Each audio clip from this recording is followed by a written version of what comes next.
Oh, it's a lot of goblins. Alright, now that you're all in here, what you see is a chamber roughly 35 feet by um, 45 feet.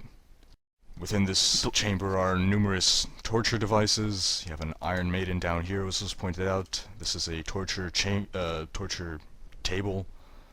You've got racks on the sides. Here, the room is mainly illuminated by a fire pit, out of which hot pokers stick. Hot pokers stick out of the fire pit, that is to say. And there's a corridor running west. It doesn't seem to lead to anywhere, but you can sort of start to see inlaid within the corridor iron bars, so it seems there's cells there. There's also a cell in the southeastern corner of this chamber. Uh, do I get combat advantage? Yes. And of course, while I charge, I do the helicopter sound. Whoosh, whoosh, whoosh. I rolled a 19, totaling a 27, and I hit for 5 damage. Nice. So Zacsarrd rushes in with this whirling scythe and manages to slice into this goblin. Now, so opponent-wise, within this room we have 4 goblins and a hobgoblin. Of the 4 goblins, 3 of them have, well, they have leather armor, short sword at their belt, hand crossbows. The 4th goblin has leather armor, a spear, and javelins.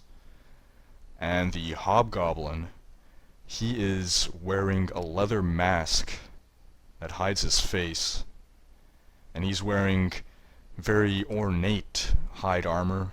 It's crimson, and you can kind of see that it's stained in blood, but it's hard to tell where the crimson dye begins and the blood ends. Dibs. And hanging from his belt is a ring of keys.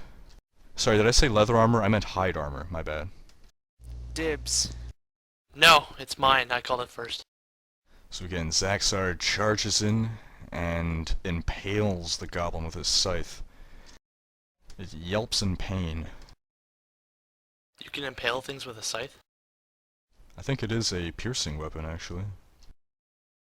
I would think it would be slashing. Slashing and piercing.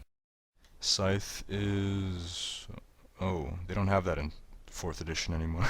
In 3rd edition, there definitely was... It was either piercing and slashing or just piercing. Probably both based off the shape of the blade. Yeah, I remember being disappointed when I saw piercing. In any event, as round 1 begins, Autumn is, once again, up first. Awesome. So if I move, oh my god, behind the goblin, flanking him, that won't provoke an attack of opportunity because I'm moving along him but not away from. It would provoke, but he's not carrying a weapon, so he cannot take his opportunity attack. Okay, either way, I'll move to flank the goblin next to Zacsarrd and then attack him with I don't even remember what my attacks do. I'll hit him with Torturous Strike. Is there any modifiers I need to remember? Well, you have combat advantage for 1. Yeah, okay, besides that. Do you get special backstab damages or something? He has a sneak attack. Oh my god. Holy crap. I rolled an 11 plus a 9 versus AC. Sorry, 11 plus 9 for a total of 20 versus AC. And then I hit for what? Nice.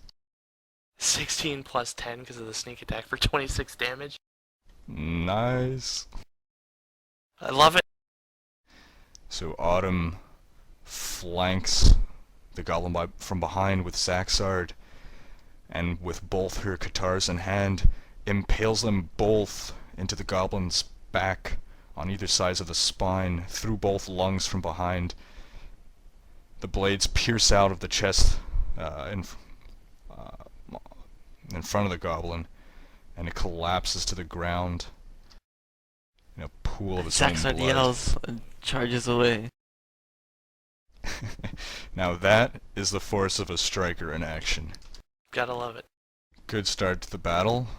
First attack of round 1, and one of the 5 enemies is already down. Alright, this goblin here takes out his spear and advances on Coltane and tries to impale him. But Coltane dodges. Wreckage is up. The hobgoblin and the goblin that I'm adjacent to do not have their weapons out, correct? No one has any, well, only the goblin who has acted has his weapon out. Okay, so Wreckage moves up into a position which will help Autumn get flanking advantage versus the hobgoblin, but he attacks the goblin to his southeast instead with... He'll use his Earth Shield Strike. Wreckage rolls 12 for a total of 20, dealing 10 points of damage.